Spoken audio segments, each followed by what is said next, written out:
இந்திய தொழில்துறையில் மட்டுமல்லாமல் அரசியல் அரங்கிலும் பெரும் முக்கியத்துவம் பெற்றுள்ளது கூகுள் நிறுவனத்தின் சமீபத்திய அறிவிப்பு.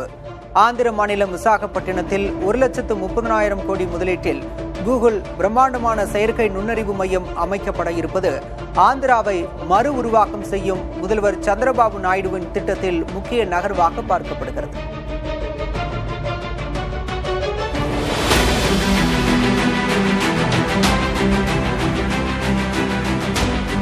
Pleased to announce a new gigawatt scale AI hub in Visakhapatnam.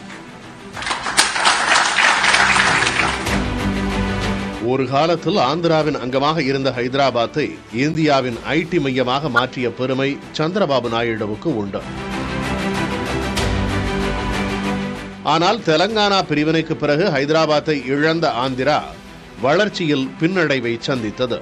இந்த வரலாற்று தொய்வுக்கு பிறகு மீண்டும் ஆட்சிக்கு வந்த நாயுடு ஆந்திராவின் முக்கிய நகரங்களை அதன் தொழில் வாய்ப்புகளின் அடிப்படையில் மறு கட்டுமானம் செய்ய தொடங்கினார்.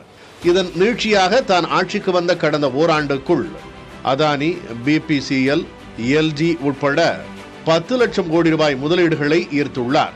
இந்த வரிசையில் கூகுளின் மெகா முதலீடு ஆந்திராவை மறு உருவாக்கம் செய்யும் அவரது தீவிர முயற்சியின் உச்சகட்டமாக கருதப்படுகிறது.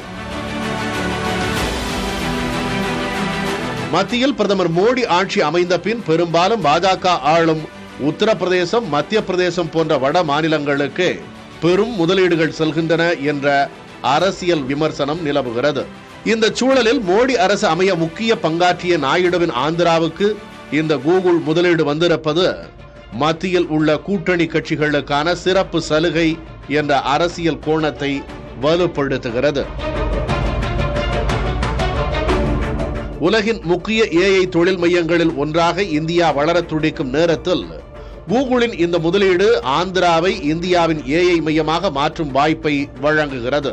தொழில் வளம் மிக்க அண்டை மாநிலங்களான தமிழ்நாடு, கர்நாடகா, தெலங்கானா ஆகியவற்றுக்கு மத்தியில் தனது அரசியல் மற்றும் நிர்வாக திறமையை பயன்படுத்தி நாயுடு இந்த மெகா முதலீட்டை ஈர்த்திருப்பது தென்னிந்திய பொருளாதார அரங்கில் ஆந்திராவை வலிமையாக முன்னிறுத்துகிறது.